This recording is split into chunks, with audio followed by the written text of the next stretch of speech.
Hello guys, and today I'm in Kerbal Space Program, and I just need to tell you all that I may have a slightly more nasally voice because I do have an extremely sore throat. I'm a little bit ill, but that doesn't prevent me from doing commentaries, but my voice quality will be much worse.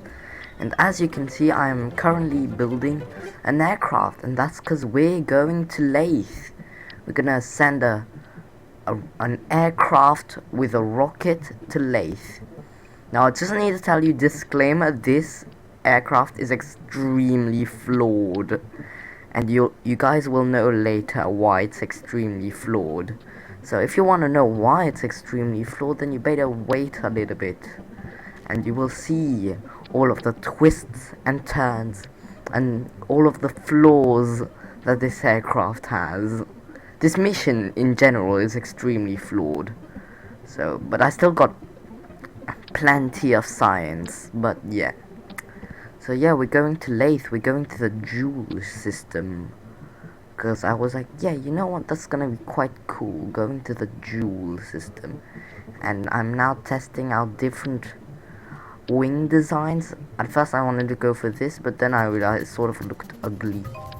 Like, I know I want to go for functionality, but I also want to go a little bit for looks too. Like, not all of it has to be like functionality, like also a little bit of looks. Like, it just makes the flight slightly more aesthetically pleasing. But yeah, I do have a very nasally voice, sorry.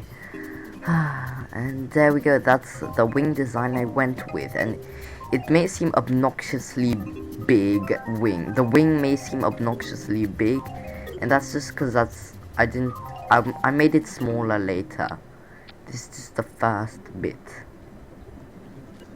So yep, there we go. Yeah, now I made it smaller. So yeah, this aircraft, it's a good aircraft for Laythe. It's just that it has one big flaw. So yeah, that it's unfortunate. I had to do a lot of compromises with this aircraft, and I almost had to redo the entire mission because of that one flaw. But in the end, I just whatever. So yeah, this is the tragedy of the, what is it called? The Alexandra VIII. What's that? The Alexandra 8. That's a flaw. So yep, I feel bad. As you can see, we are now building the interplanetary transfer stage. So I've already built the command pod and added some parachutes and a docking port, and I added all of the science into the aircraft. I'm currently building the transfer ship with nuclear engines. 4 nuclear engines. There we go. So yep, I went for this design because I think it looks quite cool. So yep, I often, for some reason, I just have that natural OCD that I need to make my aircrafts and ships look cool. Now, before I made Kerbal Space Program videos, I felt like, yeah, I felt like that was sort of arbitrary because I'm not gonna show this to anybody anyway. But now I feel like now there's a reason to make my ships look good because I'm posting this on the internet, so people are gonna see it. So yeah. But back in the day, I was like, I made my ships look good, but no one's gonna see them except me. But after all, whatever, I still made them look good. It just made it feel so much more aesthetically pleasing, and that's what I've got to say. And as you can see, I made some little modifications, but it's not much different. So yeah, this is actually one of my longest video. I think this is the longest video I've ever made. This is 35 minutes long. So maybe I'll make a music video, because yeah, 35 minutes, that's a little bit too long. Like, I know the last Kerbal Space Program video, go check that out, Juna and Ike video, that was half an hour, and I already felt that was really long, but now an extra 5 minutes, seriously? This is gonna be a really long video. So, yep. And as you can see, I'm using the Saturn 5 parts, because personally I think they look really nice, the Saturn 5 parts, and I needed a lot of thrust, because this vessel is extremely big and heavy. I even had to add some large side boosters. 2 mammoth engines flanking the... No, okay.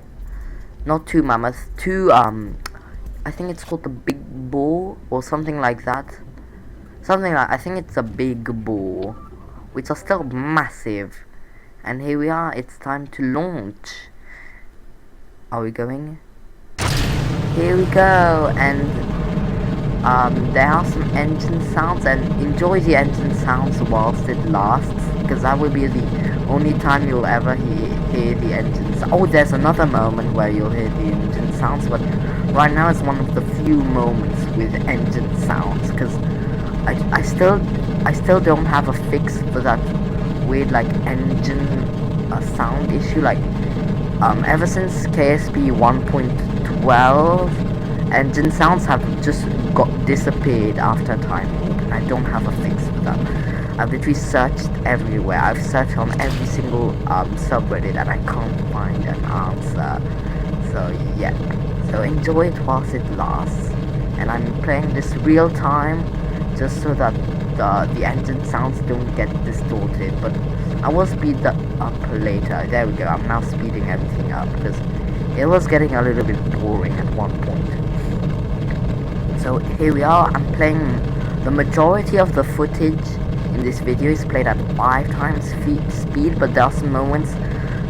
The moment where I got back to Kerbin, I sped that up 6 times, because I feel like at this point it's just getting to Kerbin, and the video would get way too long at one point.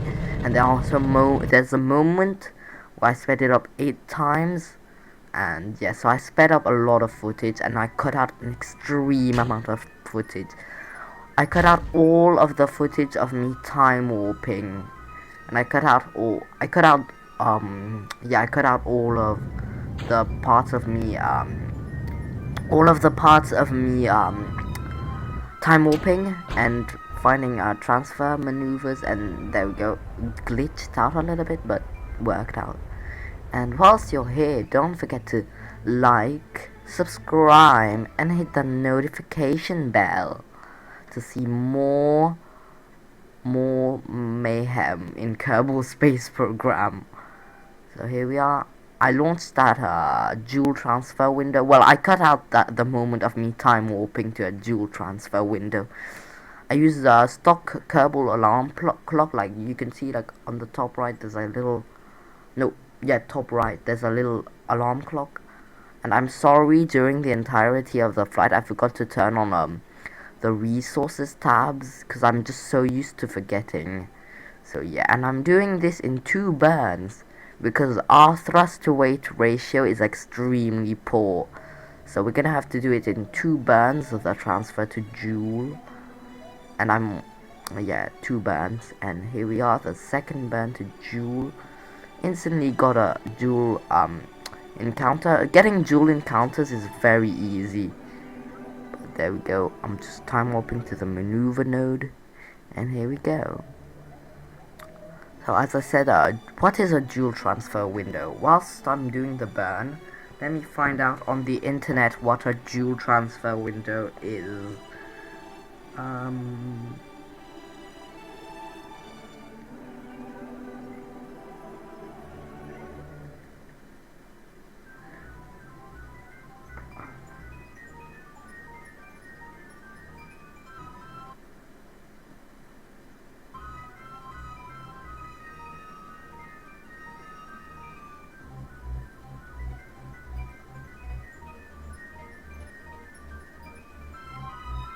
Oh, sorry, I already got my Joule encounter, but here I am plotting a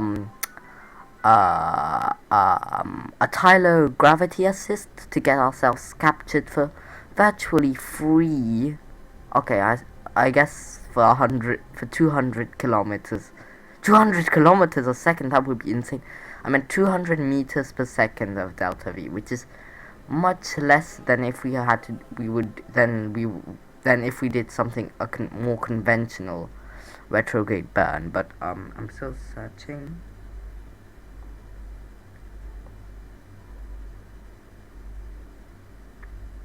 So I'm now searching up the Joule transfer window.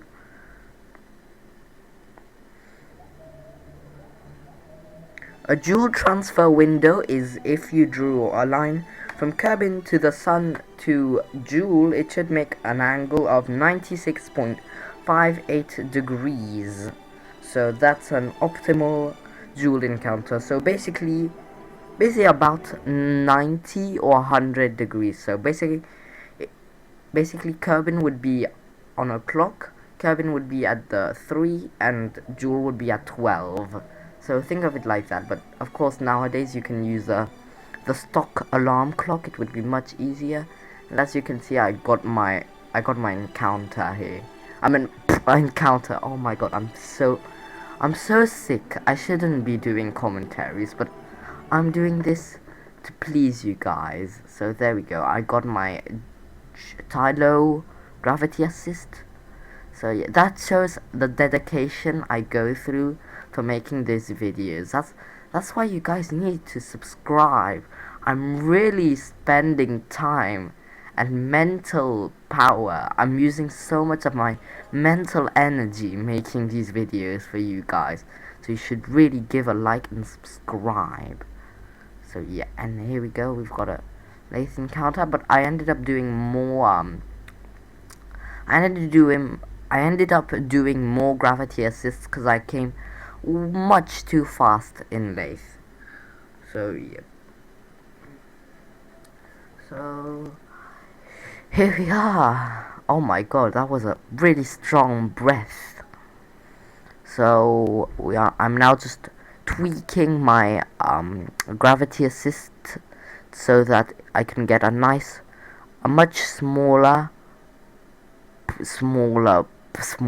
much lower orbit towards Joule. But yep. Gravity. Let's talk about gravity assists. Gravity assists are rather easy actually. Like, they seem really difficult, but actually they are super easy. Just make sure that you go into. There's one thing you have to remember, because I had a lot of problem with this, and that thing is you have to make sure to go in the config files and do something.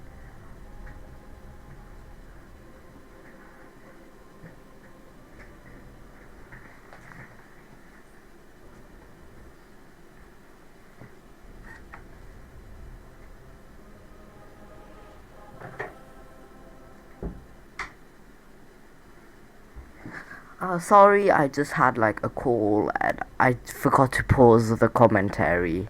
But I was saying, gravity assists are something really simple, but you have to make sure to do one thing is go into the config files or just search on the internet, go onto some Reddit thing, and just find those files. You have to change it from 3 to 5 or something like that. I don't know really, but I did that and then it helped me. It basically made me able to see where my orbit would eventually be. But as I said, gravity assists are really easy because all you really need to do is basically just try to get an encounter. Just go to Joule and try to get set Tylo as your target. Try to get a nice Tylo encounter and just see how your orbit happens to be, and just use a maneuver mode. Use prograde, retrograde, radial in, radial out, normal, anti-normal to try and tweak your orbit until basically tweak your maneuver node until you can basically get a nice Tylo encounter that swings you into a nice Joule orbit. So yeah, gravity assists are really easy, but we are now doing science. I got extra, and also one thing is if you're doing this in science mode, you can get a little bit extra science from Tylo. Even though I'm going to Laythe, I'm getting some science from Space High Above Tylo at the same time. So this is basically a win-win-win. So there we go, and yeah, we are now going through. Ooh, beautiful, and we are back in dual orbit, and it's now time to do all of the other gravity assists. So yep, I don't know what to say anymore. Do you have any interesting stories? I don't know. Okay, I do have an interesting story to talk about. We've got so much time, and so much of that time is gonna be spent doing weird gravity assist. So let's just talk about that thing. So that thing is back several months ago. So back in April, I went to France to go see family, basically, because I'm French and my family lives in France. So I went to France and I was on the aeroplane. So I was flying Singapore Airlines, the premier airline from Southeast Asia, from Bangkok to Charles de Gaulle, to Paris Charles de Gaulle via Singapore Changi. So we were like, oh my god. And that's because we found a really cheap fare with Singapore Airlines, and so we were like, let's take it. And Singapore Airlines is one of the best and best airlines in the world, so let's just risk it. So there we go. So I took the airplane, and then we flew from my home in Chiang Mai to Bangkok, and then we took the airplane from Bangkok to go to Singapore. So we took an airplane, so I think it was an Airbus A350, something like that, an Airbus A350, and it was brand new. Like, we got inside, it was like super late, it was like 9, because our flight got delayed, so we had to take a later flight. We were supposed to depart at 6 p.m, but in the end we departed at 9, so super late. But we got on board, and literally the atmosphere in the cabin was so nice, like literally like mood lighting, everything is just so high tech, and oh my god. And literally we were like, I was sitting, the seat was I was flying economy class because I'm not rich, but basically it was so nice, so comfortable, and I loved it. So we got to Singapore, and we had like half an hour to get onto our connecting flight to Paris. So it's like, oh my god, are we gonna make it? We were literally running because our connecting flight was literally at the other end of the airport. So we literally like, oh my god, are we gonna make it? And we were running, and then we made it in the end. So we got on board this aircraft. I think it was a Boeing 777 this time. And so we got on board, and the aircraft is much older. Like, there's no mood lighting. It did feel nice, like the seats were comfortable. It just felt much older, like the aircraft was much louder. Like the A350 was like not loud, it was like so quiet on board, but here it was like quite loud. So yep, we got on board, and I look at the seat, and there are some really old and odd features I see. I literally just look at the seat. There's a nice entertainment screen, but just under that there's like a little panel with a USB port, and then right next to it is an iPod port. And I'm just like, why would you waste money putting an iPod port even though you know no one's gonna ever use it? Literally, this is the most useless feature I've ever seen on an airplane. Like, why would you put an AirPod, not AirPod port, an iPod port? Like, who uses iPods these days? Like, oh my god, I can't believe it. I was just like so confused. So okay, I was confused with this, so I was just like, I'm just gonna ignore it. So now we depart. We take off. I'm making the sound like, and now we are now up in the air, and just the aircraft is like super loud and super annoying, but I was like, it's fine. And so then we have like the time we are deporting, it's like midnight in Singapore. So I was like, I want to sleep, but we're gonna have supper first. So what was supper again? Was it? No, it wasn't the. I can't remember what supper was. Was it the chicken. No, it wasn't the chicken. Oh yeah, I think it's a chicken black bean sauce with rice, something like that. I seriously don't remember. That was like 6 months ago. But yeah, so we had our supper. It was like super late. No, it wasn't super late, but it was super late. And I was like, I wanna sleep. I'm tired. So I'm sitting in the seat, and literally the aircraft is so loud. I was just like, I'm gonna watch a movie. I can't sleep in this environment. Like, literally, I think the issue with me is that if I'm gonna sleep, I have to sleep on a bed or somewhere flat, and in the area must be quiet, or else I just don't sleep. Or if I'm not tired, I'm not gonna sleep. And I'm just like, it's so loud. I'm just watching a movie, and I'm like, I'm trying to sleep, and I'm just like, I can't sleep, so I'm gonna do something on my iPad. I'm gonna do some work, maybe. And then I'm just trying to sleep, and I can't sleep. So I'm just like, what am I gonna do next? And then morning comes, and I'm just like, okay, the morning is about to come. We're traveling over India. I need to sleep. And I ended up sleeping for like 2 hours. And sorry for this moment, it's extremely epileptic seizure inducing, but yeah, sorry for that moment. And there we go. So yeah, I was saying it was super hard to sleep. So I ended up only sleeping for like 2 hours. So okay, I didn't sleep, but we are now traveling over the Alps. I was like, I'm unable to sleep. I literally just binge watched like 3 movies, and watched some TV shows, did things on my iPad, and I can't seem to sleep, so whatever. So now we are traveling over the Alps. We are about to land. We are like 3 hours away. So I'm just like, it's time for breakfast. And we had breakfast, and it actually tasted really good, but I was like super not hungry. I was just like, I can't eat this. I'm so not hungry. I was like, I just passed up on this meal. It was like nice vermicelli with like chicken, and it tasted quite good, but I was too full to eat at this point. So I just ended up giving up on I just gave up on it. So now we are now coming on to we're now landing. So we've got some beautiful views over the Swiss Alps, and I need to take a nice gulp of water because my throat is now drying out. Ah, nice sip of water. Feels good.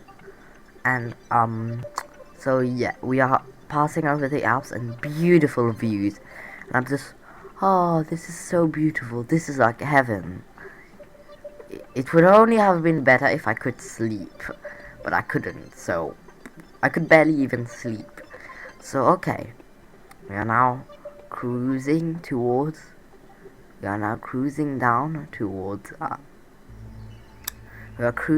towards Paris, and we land, and then we pass through a customs, and then I don't know what it's called. Like, I always get confused between immigration, customs, and passport check.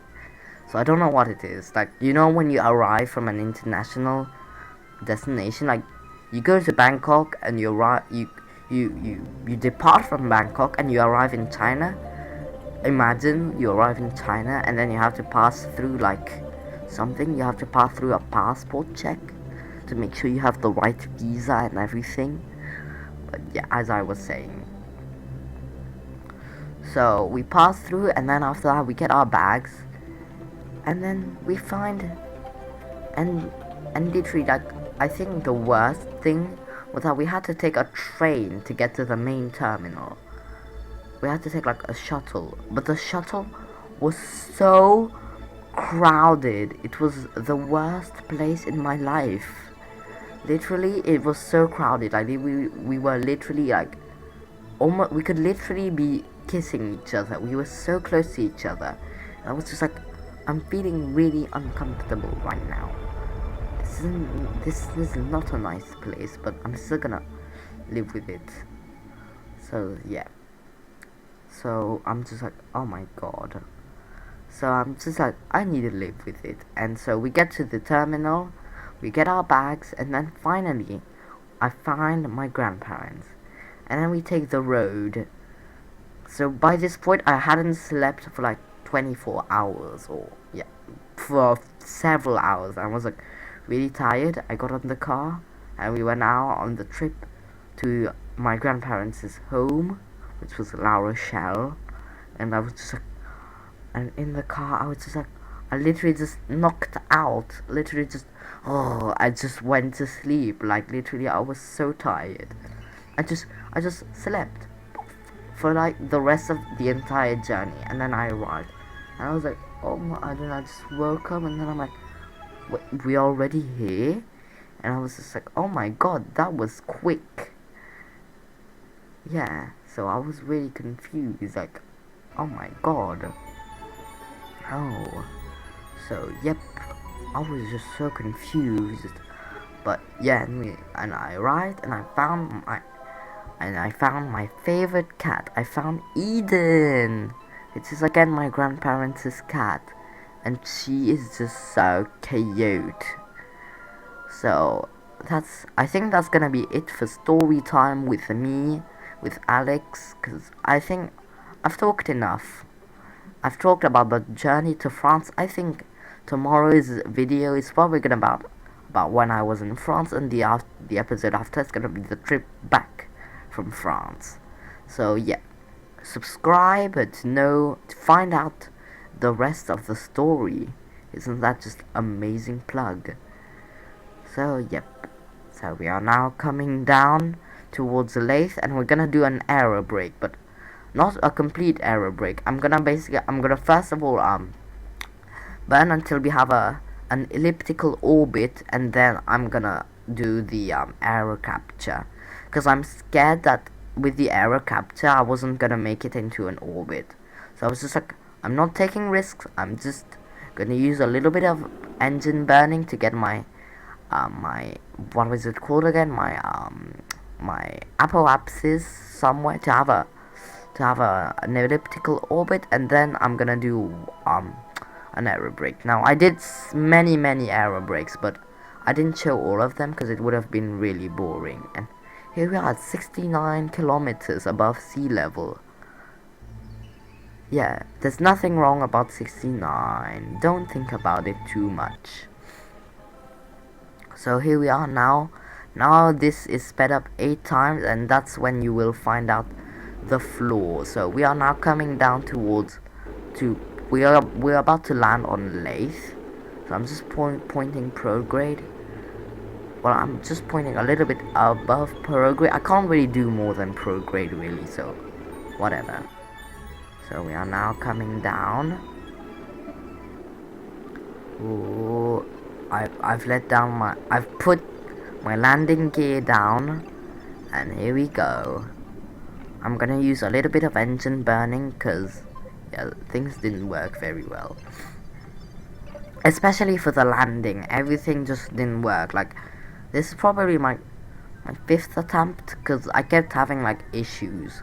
So this aircraft is already extremely flawed when it comes to flying. It doesn't fly very well. So okay, it doesn't fly very well, whatever. And why am I using wet mode? That's so inefficient. Okay, there we go. And of course I'm using air breathing engines because there's oxygen on Laythe. And we are now coming down, and I keep looking at my action groups, and here we are coming to land, and we're gonna have an odd cut. Yeah, there we go. This is, I cut to the moment where I didn't fail, where I succeeded. So here we are, and that's when we will find out the floor. Okay, we're now taking all of doing our little surface antics. There we go, on Laythe shores, first Kerbal on the shores of Laythe, taking a nice screenshot, and we are getting back on board the aircraft, and taking all of the experiments, and you will see the floor. And I just forgot to cut out a moment where I crashed, but here we are taking off, and this is first of all the worst place to take off. It's literally inclined up and literally like a terrible runway.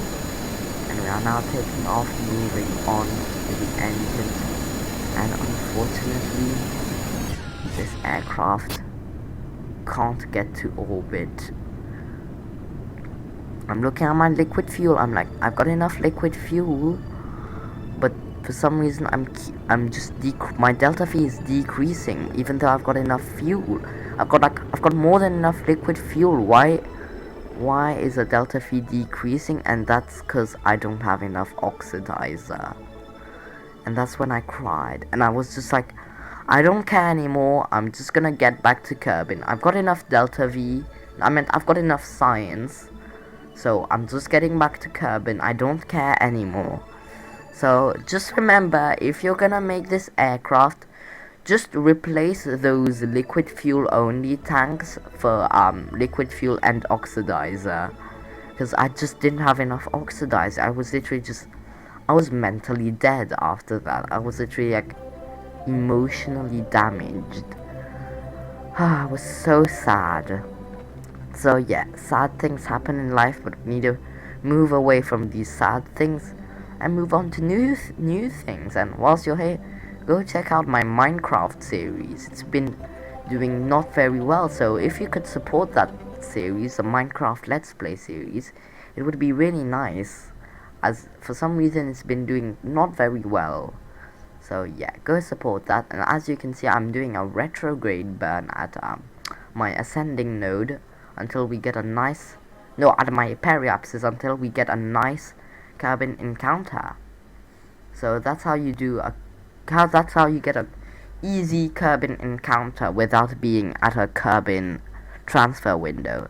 Just get yourself just make sure your periapsis is at Kerbin's level, and then just make a maneuver node at periapsis and just retrograde.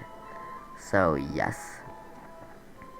So now I'm just going through. I'm just trying to get a nice close encounter with Kerbin. I'm trying to get it nice and close, and that would be it. So aiming for 30 kilometers. Yeah, 30 kilometers above sea level should be a good height. One sip of water. It's not actually water, it's tea. Like warm honey lemon tea. So yep. So as you can see, I'm fine-tuning my maneuver node until I get a nice and close Kerbin encounter, and then we're gonna move on. And at 31 kilometers, I don't think that's too bad. So here we go. I'm gonna skip the part where I time warp to show you the first bit. There we go, I skipped because it was really long. And here we are, our Kerbin encounter is about to be done. So here we go, I'm just changing things again. So there, just make sure, getting back to Kerbin is not very difficult. As long as you've got a good amount of delta V, it should be easy. So just aiming for, well, I went for 34 kilometers this time for some reason, but it doesn't really matter as long as you're under 40 kilometers, and you should be good. But any lower would be a little bit dangerous, you risk overheating. But there we go. And there, 32 kilometers. So now I just skipped, and here we are now coming towards Kerbin at 5 kilometers a second. That's really fast, but luckily none of the Kerbals fainted, so we were fine. So coming down to Kerbin, and we are now landing, and there we go, landing in Kerbin. So we've got a whopping 2,700 something science points, and I'm just now using them. I'm now just splurging all of my science points on getting the tech tree unlocked, and in the end I got a lot of the nodes. And don't forget to like, subscribe, and on the right hand side is a playlist, on the left hand side is a video for you. Goodbye.